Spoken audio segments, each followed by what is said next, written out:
శ్రీమాత్రే నమ. జై గురు దత్తాత్రేయ నమ. ఈ వీడియోలో మనం కుంభరాశి వారికి వారి జీవితంలో యోగించే దశలు తెలుసుకునే ప్రయత్నం చేద్దాం. మరి ఆ దశల్లో ఎటువంటి ఫలితాలు రావచ్చు, వాటిని ఏ విధంగా పరిష్కారం చేసుకోవాలి అన్న విషయాన్ని పరిశీలించే ప్రయత్నం చేద్దాం. మరి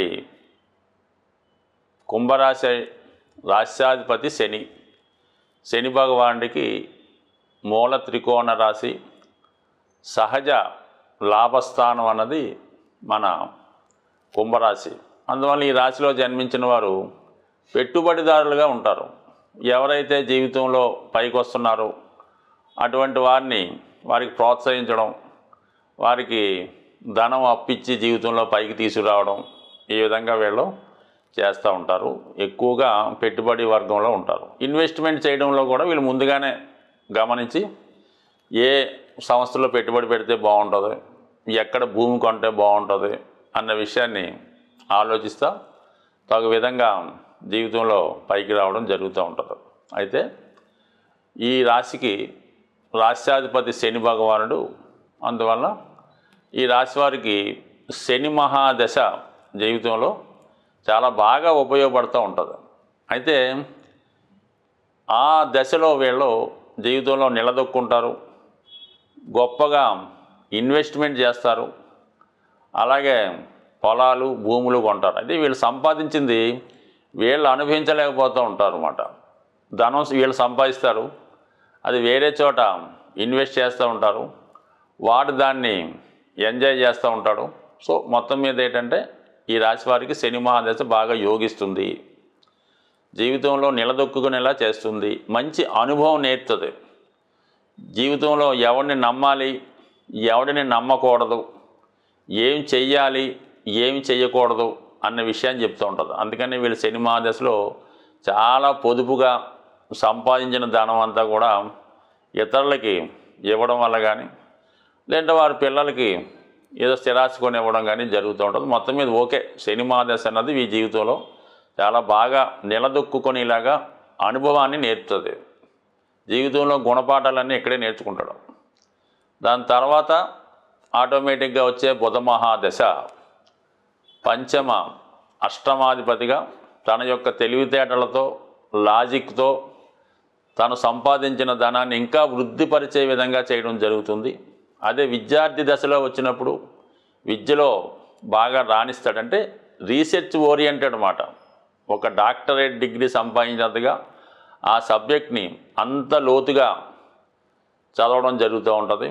ఎక్కువగా మంచి ఉన్నత స్థాయి విద్యావేత్తగా, ఒక వ్యాపారవేత్తగా తెలుసుకుంటాడు. అంటే కేవలం ఆలోచనతో ధనాన్ని సంపాదించే విధంగా సూక్ష్మ పద్ధతిలో నేర్చుకుంటాడు. మంచి లాజిక్కు, అలాగే ఎక్కడ పెట్టుబడితే ఎరుగుతుంది, ఎవరికి ఇస్తే తిరిగి వాడు మనకి ఇస్తాడు అనే విషయాలు తెలుసుకొని జాగ్రత్తగా ధనాన్ని ఇన్వెస్ట్ చేసి, అటు షేర్ మార్కెట్లో కానీ ఏ విధంగా ఇన్వెస్ట్ చేసినా కూడా కలిసి వచ్చే విధంగా అంత అనుభవాన్ని, అంత జ్ఞానాన్ని సంపాదిస్తూ ఉంటాడు స్వభావసిద్ధంగా బుధ మహాదశలో. ఇది కంటిన్యూగా వస్తాయన్నమాట. ఈ శని 19 సంవత్సరాలు, బుధుడు 17 సంవత్సరాలు, అంటే 36 సంవత్సరాలు జీవితంలో యోగించాలంటే ఈ దశలో ఇతనికి 3, 4 దశలుగా వచ్చినప్పుడు బ్రహ్మాండంగా జీవితంలో స్థిరపడి 36 సంవత్సరాలు మరి ఒక రాజులా బతికే అవకాశం ఉంది. అందుకనే సాధారణంగా ఈ ప్రారంభ జీవితంలో కుంభరాశి వారు 36 సంవత్సరాలు వచ్చేదాకా కూడా పెద్దగా ఏమీ సాధించలేకపోతూ ఉంటారు. అటు వ్యాపారంలో ఫెయిల్ కనబడుతుంటుంది, ప్రేమలో ఫెయిల్ అవుతుంటారు, జీవితంలో ఏమీ సాధించలేకపోతూ ఉంటారు. అయితే వీళ్ళ వల్ల ఇతరులు బాగుపడుతూ ఉంటారు. ఆ 36వ సంవత్సరం దాటే కొద్దిగా జ్ఞానోదయం అయి వాళ్ళ కోసం వాళ్ళు ఆలోచించి అప్పుడు కొంత జీవితంలో స్థిరపడుతూ ఉంటారు. ఏదైనా వీళ్ళకి 36 నుంచి 42 సంవత్సరాల మధ్యలో ఏదైనా సంపాదించుకున్నట్టు, లేదంటే మళ్ళీ అటు ఇటుగానే నడుస్తూ ఉంటుంది. అంటే వీళ్ళ ఈ 2 దశలు యోగిస్తుంది. ఈ బుధ మహాదశ అయిపోయిన తర్వాత మధ్యలో 7 సంవత్సరాలు కేతు మహాదశ వస్తుంది. అది మళ్ళీ ఇంటర్వెల్ లాంటిది. ఆ 7 సంవత్సరాలు పెద్ద గ్రోత్ ఏమి కనబడదు, ఏదో ఇంటర్వెల్లో టీ తాగినట్టు ఉంటుంది. దాని తర్వాత వచ్చే శుక్ర మహాదశ అంటే 20 సంవత్సరాలు. అది అప్పటికి 43 నుంచి 63 సంవత్సరాల మధ్యలో వస్తుంది. ఇంకా ఆ టైంలో శుక్రమాదశ వస్తే ఎలా ఉంటుంది? అప్పుడు జాతకంలో వాడు ఉన్నటువంటి స్థితిని బట్టి అప్పుడు దాకా సంపాదించిన ధనాన్ని మరి ఈ విధంగా ఇన్వెస్ట్ చేయడము, వివాహం ద్వారా అనుభవించడం, అనేక రకాల అనుభవాలు, అనేక రకాల కోరికలు ఇవన్నీ రావడం జరుగుతుంది. అప్పుడే కొత్త బంధువులు, కొత్త చుట్టాలందరూ కూడా తయారవుతూ ఉంటారు. ఎక్కడెక్కడో వచ్చి ఈ జాతకుడిని ఆశ్రయిస్తుంటారు. జాతకుడు అందరినీ కూడా పోషిస్తూ ఉంటాడు, చాలా హ్యాపీగా ఉంటాడు. అదే టైంలో సినిమా తీయడం కానీ, సినిమా తీసినంత అనుభవం పొందడం జరుగుతూ ఉంటుంది. మొత్తం మీద శుక్ర మహాదశ ఈ జాతకుడికి యోగ దశ. అంటే జీవితం అనుభవిస్తాడు. సంపాదించడానికి ఒక దశ ఉంటుంది, కష్టపడినాక ఒక దశ ఉంటుంది.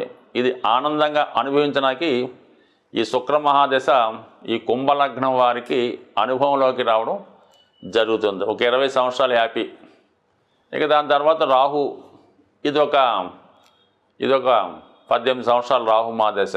ఈ కుంభరాశి వారికి లగ్నాధిపతిగా మరి ఆ కుంభరాశిలో ఈ రాహు దశలో వీళ్ళు అటు సాఫ్ట్వేర్ రంగంలో కానీ, అటు సినిమా రంగంలో కానీ, మరి కొంతమంది సంఘ వ్యతిరేక శక్తుల్లాగా బ్లాక్ మార్కెటింగో, స్మగ్లింగో, ఈ లిక్కర్ వ్యాపారం, అంటే సొసైటీకి తప్పు అనిపించేవి, అంటే కొన్ని న్యాయబద్ధంగా ఉంటాయి లిక్కర్ వ్యాపారం లాంటిది, కానీ అది కొన్ని సమాజాలకు తప్పుగా ఉంటుంటుంది అన్నమాట. అలాగా అటువంటి భయం లేకుండా ఎటువంటి ప్రభుత్వ భయం కానీ, ధర్మం విషయం కానీ ఏది పడితే అది చేస్తుంటారు అన్నమాట. అటువంటి వ్యాపారాలు చేయడం, సాధారణంగా ఈ కోళ్ల ఫారాలని, లేదంటే ఆవుల్ని మరి సరే ఇటువంటి బిజినెస్లు చేసి సంపాదించడం కూడా ఈ రాహు మహాదశలో కనబడుతూ ఉంటుంది.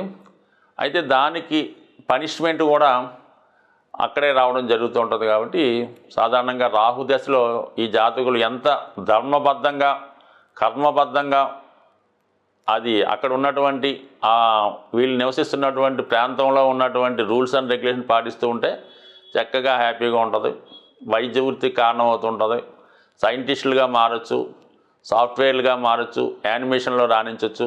బట్ ఏదైనా రాహు అన్నది వాళ్ళు పెద్దవాళ్ళు బట్టి, జాతకుడి యొక్క ఆలోచనను బట్టి, సంస్కారాన్ని బట్టి ఆధారపడి ఉంటుంది. బట్ ఏదైనా రాహు మాత్రం జీవితంలో ఖచ్చితంగా పైకి తీసుకెళ్తుంది కుంభరాశి వారికి. కానీ దాని తర్వాత స్థితి అన్నది వాళ్ళు చేసుకున్న దాన్ని బట్టి కంపల్సరీగా ఉంటుంది. ఈ 4 దశలు ఈ కుంభరాశి వారికి యోగించే దశలు. ఇక బాగా ఇబ్బంది పెట్టే మహాదశ రవి దశ. రవి పనిష్మెంట్ ప్లానెట్ లాంటి వాడు, అంటే గ్రహరాజు కదా. ప్రజల్ని శిక్షించాలన్నా, రక్షించాలన్నా, ఫుడ్ పెట్టాలన్నా, జైల్లో పెట్టాలన్నా రాజే కదా పూర్వకాలం. ఇప్పుడు కూడా రవి అదే పని చేస్తాడు. ఇప్పటిదాకా జాతకుడు కరెక్ట్గా నడవడిగా ఉండి ప్రభుత్వానికి అన్నీ సక్రమంగా చెల్లిస్తూ కరెక్ట్గా ఉంటే రవి దశలో బ్రహ్మాండమైన పదవి, రాజకీయ పదవి ఇస్తాడు. లేదంటే income tax rights, ED rights, లేదంటే హెల్త్ పరమైన ఇబ్బందులు, అటు మంచం మీదన్నా పడుకోబెడతాడు, లేదా హాస్పిటల్ అన్నా పడుకోబెడతాడు, లేదా జైలు కన్నా పంపిస్తాడు.